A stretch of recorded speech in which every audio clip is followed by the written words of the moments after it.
झारखंड में अब सियासी हलचल बहुत तेजी से बढ़ती हुई नजर आ रही है। चुनाव बिहार में है पर गर्मी झारखंड में बढ़ी हुई है।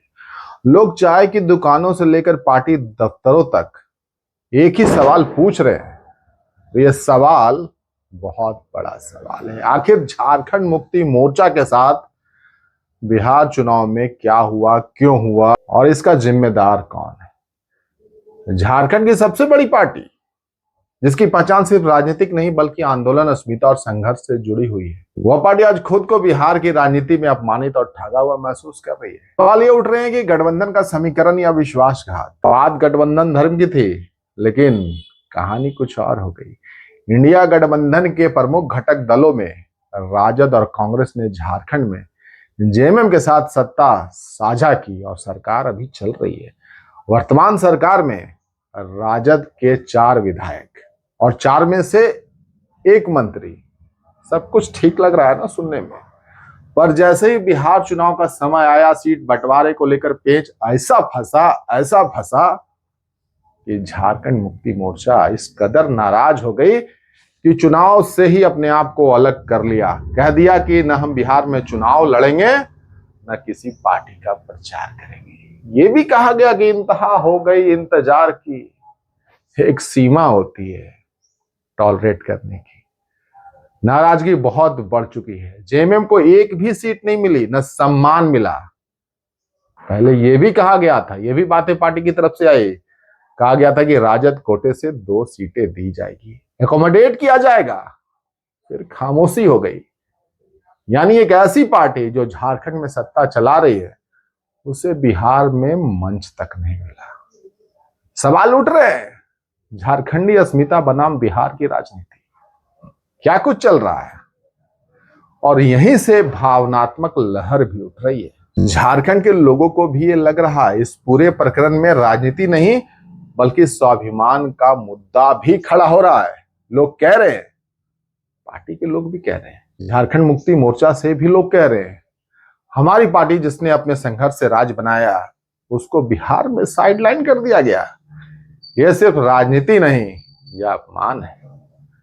झारखंड सरकार में मंत्री, पार्टी के वरिष्ठ नेता मंत्री सुदीव सोनू का बयान साफ संकेत दे गया।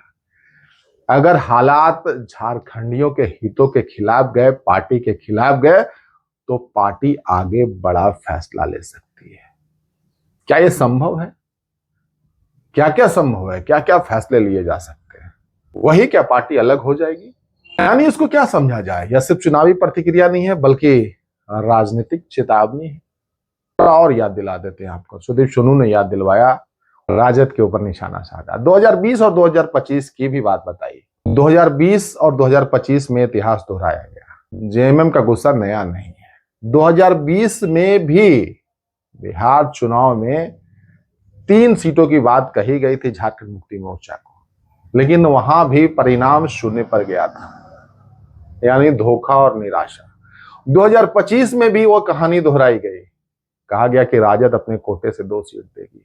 आपको पता है कि सीट शेयरिंग को लेकर जब बात नहीं बनी तो पार्टी ने ऐलान कर दिया कि 6 सीटों पर वो अकेले चुनाव लड़ने जा रही है। फिर कहा गया कि इंतजार करिए, इंतजार करवाया गया। ये बातें आई हैं मीडिया में, और फिर जब बात ही नहीं बनी, मामला गड़बड़ पूरी तरीके से हो गया, कुछ हाथ नहीं लगा, तो पार्टी ने यानी झारखंड मुक्ति मोर्चा ने अपने आप को अलग कर लिया और कहा कि बिहार चुनाव में हम नहीं जा रहे हैं, न चुनाव लड़ेंगे न प्रचार करेंगे। और नाराजगी बहुत ज्यादा बढ़ गई है। इसलिए हमने कहा कि बिहार में चुनाव है और गर्मी झारखंड में बढ़ रही है।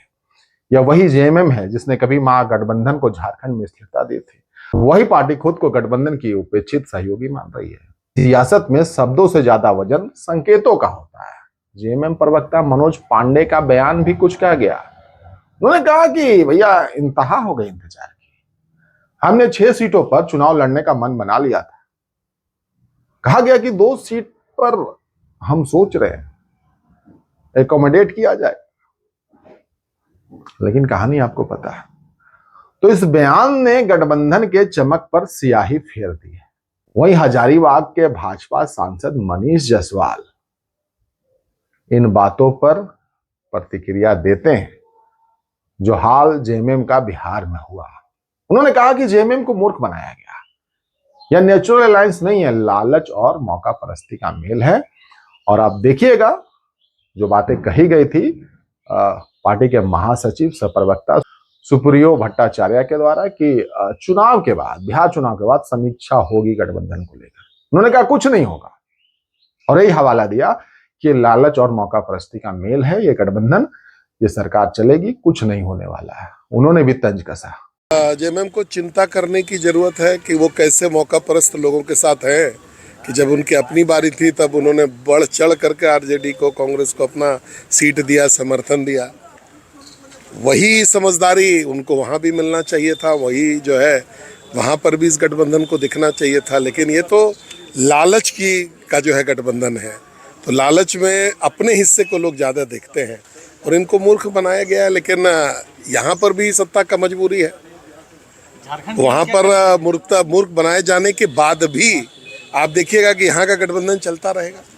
आप कह सकते हैं जो लगातार बयानबाजी हो रही है, इस बयान से झारखंड का माहौल और तप गया और लोग खुलकर कहने लगे हैं कि झारखंड को फिर से धोखा मिला। अब आगे क्या? सवाल सिर्फ इतना नहीं है कि जेएमएम बिहार चुनाव लड़ेगी या नहीं, सवाल यह है कि क्या अब झारखंड में गठबंधन की जमीन दरकने लगी है। मंत्री सुदीप सोनू का बयान साफ संकेत देता है कि पार्टी राजनीतिक समीक्षा की तैयारी में है। अगर झारखंडी अस्मिता को लेकर मुद्दा और बढ़ा तो यह प्रकरण महज बिहार चुनावी विवाद नहीं रहेगा, बल्कि झारखंड की सियासत की नई धुरी बन सकता है। अब जो माहौल बना है तो कहा जा सकता है कि यह सिर्फ सीटों का झगड़ा नहीं, सम्मान का सवाल है। जेएमएम के लिए मामला राजनीतिक सौदेबाजी से कहीं ऊपर उठ चुका है। यह झारखंड की आवाज, झारखंड के सम्मान और झारखंडी स्वाभिमान का सवाल बन गया है और यह बात अब लोगों के दिमाग में भी बस चुका है और लोग सवाल पूछ रहे हैं। बिहार ने सीट नहीं दी तो क्या झारखंड इस अपमान को याद रखेगा? यानी झारखंड मुक्ति मोर्चा क्या इस अपमान को याद रखेगा? और ये कहा भी गया कि झारखंडी धोखा भूलते नहीं, मंत्री जी के द्वारा कहा गया। तो क्या यह सिर्फ चुनावी बयानबाजी है या फिर यह मामला आगे बढ़ेगा? भाजपा सांसद ने कहा कुछ नहीं होगा, ये लालच और मौका परस्ती का मेल है, गठबंधन है, ये पार्टी ऐसे ही चलेगी। बाकी आप क्या कुछ कहना चाहते हैं चुनाव को लेकर, इस झारखंड मुक्ति मोर्चा के स्टैंड को लेकर, जो कुछ हुआ बिहार चुनाव में, जहां झारखंड मुक्ति मोर्चा को एक सीट नहीं मिला या नहीं दी गई या उन्होंने खुद को अपने आप से अलग कर लिया, इस पूरे प्रकरण को आप किस तरीके से देखते हैं? बहुत बहुत धन्यवाद। मैं कुणाल सिंह, मिलूंगा फिर।